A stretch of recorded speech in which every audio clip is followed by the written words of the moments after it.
ওর ভক্তবৃন্দ কেমন আছেন সবাই? আশা করি অনেক অনেক ভালো আছেন।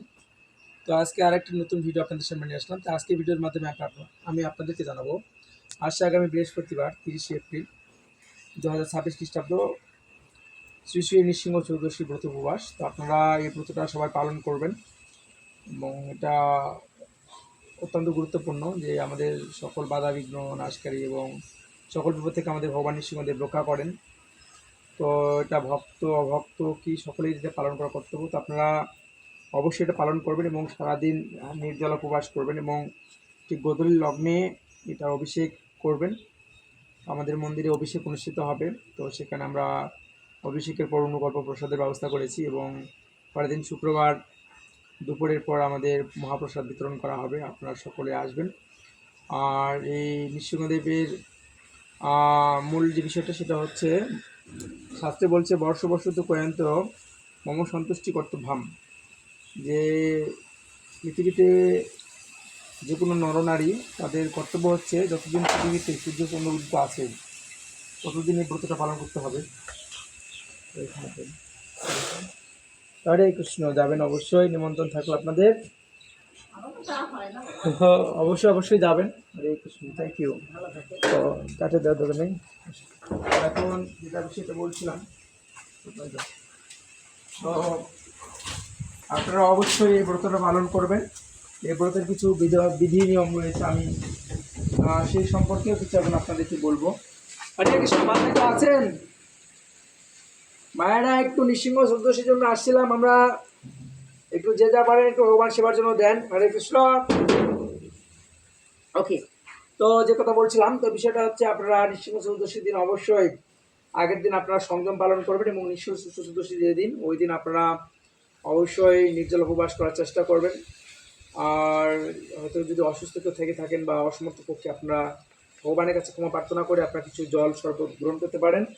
আর আপনারা আরেকটা বিষয় সেটা হচ্ছে আপনারা নৃসিংহ চতুর্দশীর দিন যেটা নৃসিংহদেবের খুব প্রিয় যেটা সেটা হচ্ছে আদা, লেবু এবং লবঙ্গ, গোলমরিচ এবং মিশ্রি দিয়ে তাল মিশ্রি দিয়ে একটা কম নামে একটা পানীয় জল খুব তৈরি করা হয়।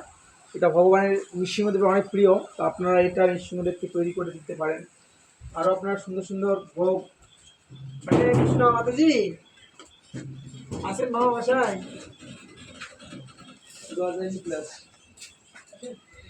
প্রভু নৃসিংহ চৌদশীর জন্য আসলাম বাবা, একটু দিবেন কৃপা করে। তো যাই হোক ভক্তবৃন্দ, আপনাদেরকে সবাইকে আমরা আমন্ত্রণ জানাচ্ছি শেরপুর ইস্কন মন্দিরের পক্ষ থেকে এবং নিমন্ত্রণ জানাচ্ছি আপনারা অবশ্যই আগামী বৃহস্পতিবার 16ই বৈশাখ 1433 বাংলা এবং 2026 খ্রিস্টাব্দ রোজ 30শে এপ্রিল আর রোজ বৃহস্পতিবার ভক্ত সরকারি ভগবান শ্রী বিষ্ণুদেবের শুভ আবির্ভাব তিথি।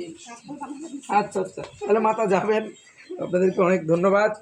আমরা একটু ব্লগ করতেছি আজকে। হরে কৃষ্ণ, যাবেন অবশ্যই।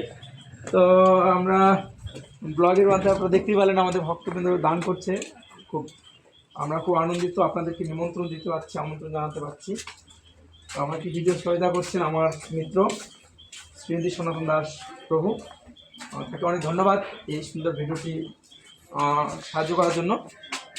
আমরা আরও এখানে কালেকশন আপনাদেরকে দেখাচ্ছি, দেখুন কীভাবে কালেকশন করি আমরা প্রতিনিয়ত এইভাবে প্রতিটা গৃহে বাড়ি বাড়ি গিয়ে আমরা এইভাবে কালেকশন করি। বাড়ির গেটটা খুব সুন্দর পছন্দ হয়েছে, দেখুন এখানে বৃন্দাজি। আপনার বাসা ঢুকতেই বৃন্দাজি এখানে দর্শন করুন, গেটটা অনেক সুন্দর। আমি এখন কলিং বেল দিচ্ছি, কলিং বেল দিলাম। তো প্রভু আসবেন, আমাদেরকে কিছু অবশ্যই দিবেন। মাতাজি আমরা মন্দির থেকে আসছিলাম নৃসিংহ চতুর্দশীর জন্য, কিছু দেন। হরি বল। তো এইভাবে আপনারা করবেন এবং পরের দিন যে পারণের সময়টা রয়েছে শুক্রবার, পরের দিন শুক্রবার যে পারণের সময়টা সেটা আপনারা অবশ্যই 9টা 45 মধ্যে করবেন। অর্থাৎ সকালে উঠে স্নান করে মঙ্গল আরতি স্নান অর্থাৎ ভগবানের পুজো অর্চনাদি করার পরে আপনারা পালন করে নিতে পারবেন সকালে সূর্যোদয়ের পরেই। এই হচ্ছে আপনাদেরকে তথ্য দিলাম এবং এটি সকলে করা উচিত এবং কর্তব্য। আপনারা অবশ্যই অভিষেক করবেন। ওই দিন নৃসিংহদেবের 108টা নাম আপনারা জপ করবেন এখানে। শুক্রবারে ভোগ যাবেন অবশ্যই কৃপা করে, আর বৃহস্পতিবার অভিষেক করতে যাবেন। সন্ধ্যা 6টার দিকে অভিষেক হবে আমাদের নৃসিংহদেবের। এটা থাকাটাই ভালো। হরে কৃষ্ণ। তো এই হচ্ছে বিষয়, আপনাদেরকে আমরা সবাই জানালাম। তো সবাইকে ধন্যবাদ, ভালো থাকবেন। হরে কৃষ্ণ।